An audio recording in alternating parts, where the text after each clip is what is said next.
KT Rolster Bullets for picking up that victory.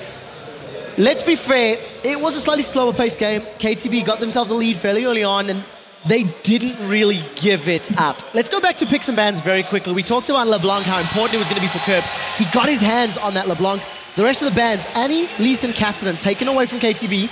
And of course, on the side of Millenium, they lost Eve, Ziggs, and Trundle. I kind of feel like those were quite smart picks. It's ones that Millenium in particular have been using fairly well in the LCS.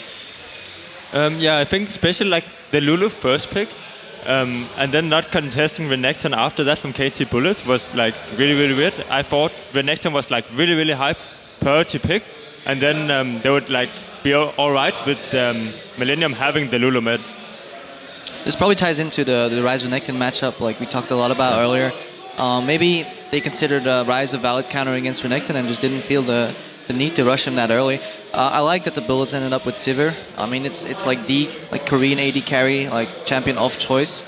At the same hand, I really like what they did. First pick, Lulu, solid pick. Like, it can go mid. Worst case, it can go support. I'm still not sold on Lulu top as much. But it's versatile, and people can't lock in LeBlanc. This is why the Bullets didn't pick LeBlanc, because Lulu does so well against LeBlanc, and that actually gave Millenium a chance to pick LeBlanc later in the drafting phase. Yeah, unfortunately, it didn't necessarily work out for them too well. The second game in a row that we've seen that Lulu top, and the second time in a row we've seen a lane swap against that Lulu. Do you think it was a determining factor, or was it overall strategy anyway? I think in the grand scheme of things, the lane swap was a factor in why KT Bullets ended up winning this game. I don't think the lane swap was as detrimental to the game as the last one, because Kevin played it pretty well. I mean, max range, didn't get caught, didn't get poked, respected the dive. When at least went mid, he like went back under his tower. He lost his turret rather early, but that's to be expected within the matchup. So I feel Millenium played that lane-wise pretty well, but it still was definitely in the Bullets' favor. I think Kevin, I think he should have tried to pick a tank instead of going for the Lulu top, because what Lulu was playing was like, Lulu is good against pretty much everything. So why not just put the Lulu mid, go with the comfort champions and Kevin? Like, he's really, really strong on the tanks. We haven't seen him on AP champions. There's no reason to swap it up if it's actually working for them.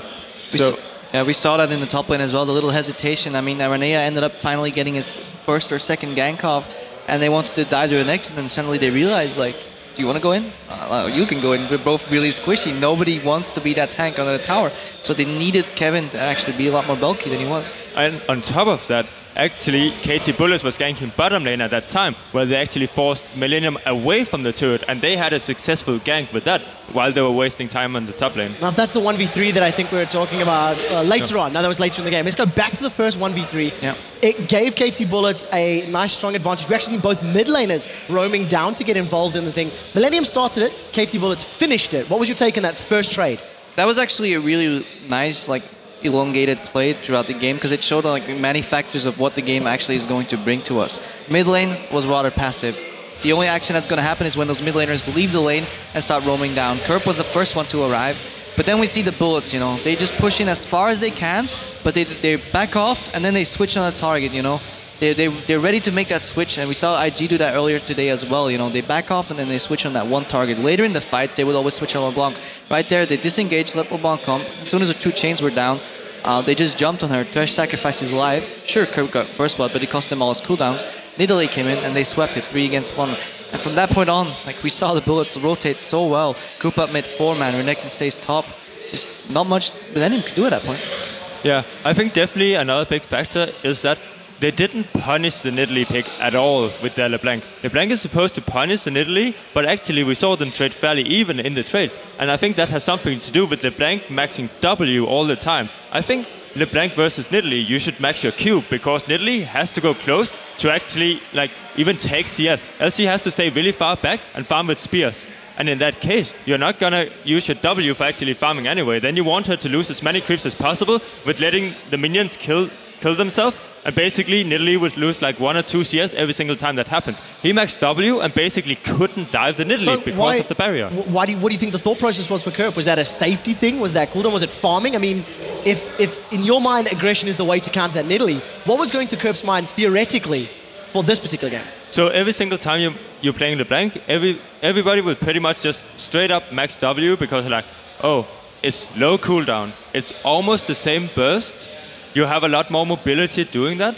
But I think like if you need to like punish in Italy and you need to get as much burst as possible, it's extremely important you have the biggest burst. And I also think he built wrong with taking the Athene's Unholy Grail versus Nidalee compared to a Deathfire Grasp, because whenever Nidalee is farming, if she goes Cougar farm, or if she just like try to farm with like constant heals and stuff, then you can punish her with Deathfire Grasping into the combo if you max Q, and it's extreme amount of damage.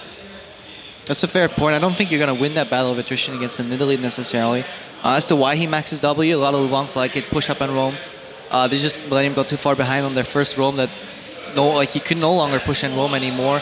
At the same time, like W works well on a low cooldown against the Elise ganks. It just didn't really pay off, and as Froggen said, I think the DFG was very detrimental.